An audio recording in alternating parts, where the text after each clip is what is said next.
Well, who would have thought that in the second race of the season, there was a possibility of a chink in the armor for Red Bull, in the armor of Red Bull.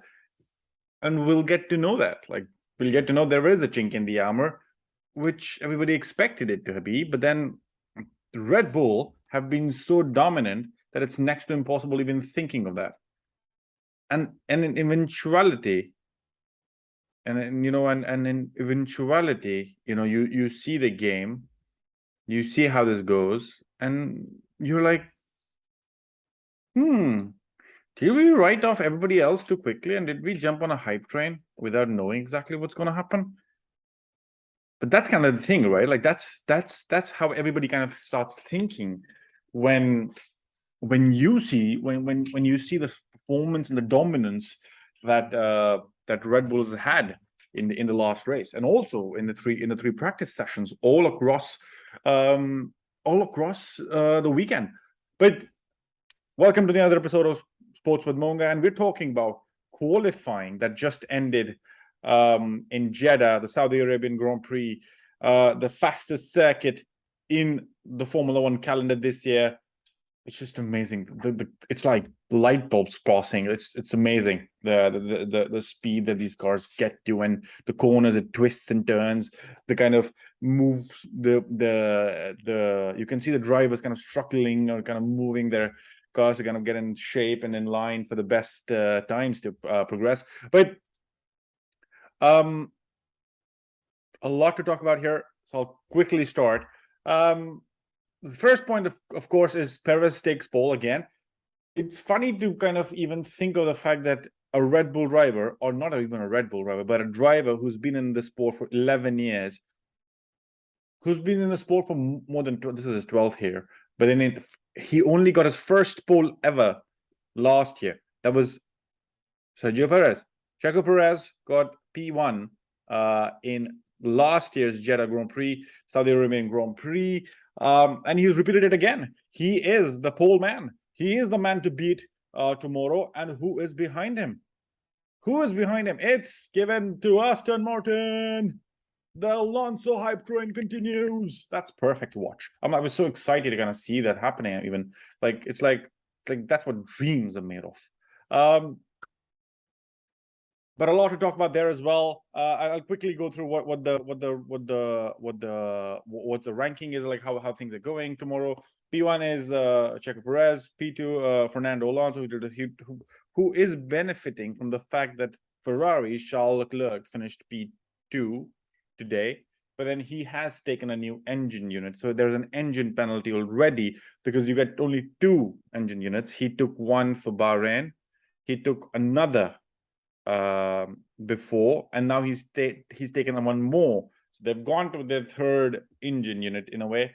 I don't want to get into the details of ICE, which part, like how, because that's a little more, I might have to do a failure video separately, considering the failure as well. That's one of the topics that we will talk about. But then quickly talking about that, so Ferrari gets, or for Charles Leclerc gets a 10 pace grid penalty. He will start P12. Aston Martin hence gets above. Alonso gets to P2. Lance Stroll did an amazing job. He will start P5. Good to see kind of the Aston Martins already in the top 5 battle. Both of them. So look at the points that they're going to score. It's going to be really interesting to see how they come back. Ferrari now, as I said, P12 is Charles Leclerc. Carlos Sainz never felt comfortable to kind of finish kind of go ahead, so he's kind of starting P4. Best of the rest, in a way. It's interesting to see how Mercedes kind of is like a lost cause right now. Nobody's talking about it, but because they have written off their season in a way already. They said that there is a chance that they might pick up points through the season, but Mercedes P3 and P7. It's interesting to note that George Russell is P3 ahead of Lewis Hamilton, who's had a difficult kind of weekend. In the news coming that Angela, his long time physio, and I would say a good friend, is leaving him, and we don't know who.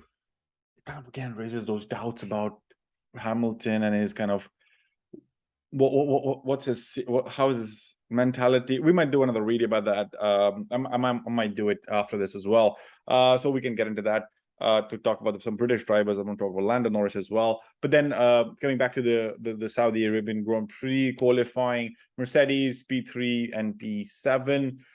Williams were they had a strong Bahrain Grand Prix. But then Logan Sargent tapping the wall in the end, finishing P20. Alexander Albon P17, a race to forget, I would say, for them. And that it almost feels like they're going back because they did really well in this circuit last year.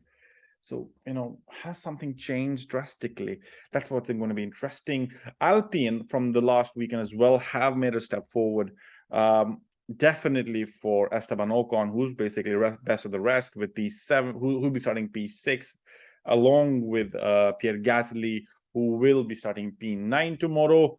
Oscar Piastri, the only McLaren that could come out that could actually kind of come out because Lando Norris pretty early on, his qualifying was over pretty quickly. He had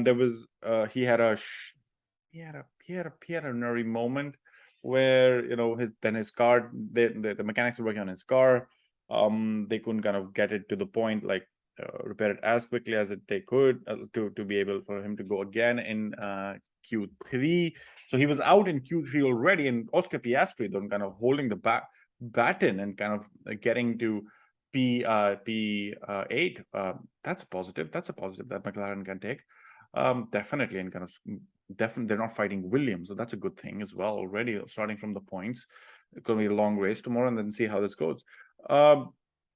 Max Verstappen is the talk of the town because everybody expected him to kind of take it away, but he starts P15 tomorrow. Given the I think he had a transmission issue, if I'm not wrong. That's what led to this, and that was kind of funny, right? Like it was, and that's one of the other topics that you kind of get into, like what really happened here, because of the drive shaft issue and these kind of issues starting to kind of niggle away at Ferrari first loss already. Then you see Red Bull having a chinks in armor, and it's like these teams, the top teams, you expect them to be bulletproof, but then you see Aston Martin, Mercedes doing a really good job. So like engine reliability is key. The car needs to be reliable. It's a long season ahead. Things are looking shaky for some teams already. They're already putting on mitigation plans and kind of but then this is what makes, I think this is what will make the season interesting. If Red Bull are not able to find a good reliable package for Max Verstappen, does Sergio Perez then think this is his chance to actually claim the title? Too early to call, definitely. But then, well, Perez will definitely be having that dream today. There is no doubt in that. He will be feeling the fact that there is a high chance that he will be the one he could be the one on top of the championship. So let's go with the starting grid. Perez tomorrow starts P1, P2 Alonso, Russell P3, fourth is Sainz, Stroll, fifth, sixth is Ocon, Hamilton, seventh, Piastri 8, Gasly 9th, Hülkenberg. He made it to the points again. He made it starting 10, like again, after Bahrain. That's impressive for a Haas. And Magnussen 13th, Jogon Yu 11th, Leclerc, as I said, 12th. That's going to be an interesting fight with him and so close to Verstappen, who's going to start 15th. So Magnussen 13th, Bottas 14th, Verstappen 15th, 16th Tsunoda, 17th Albon, De Vries 18th, 19th was Norris, and 20th was Sargent. A forgettable day for both for the Alpha Tauris. And Franz Tost already mentioned that he's unhappy with the car in the post-match interviews. Before the weekend even started, he had already said that he doesn't like what the engineers are telling him. He likes to see the car is running fast, and if it's not telling, that's the stop clock never lies, and the timing never lies, and that's what he wants to believe in.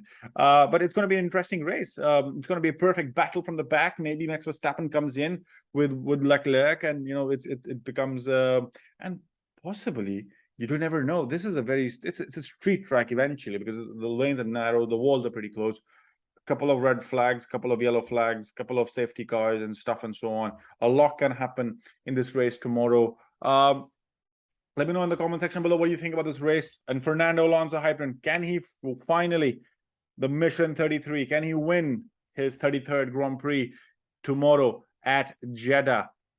Do like this video, do share, and do subscribe, and I catch you in the next one.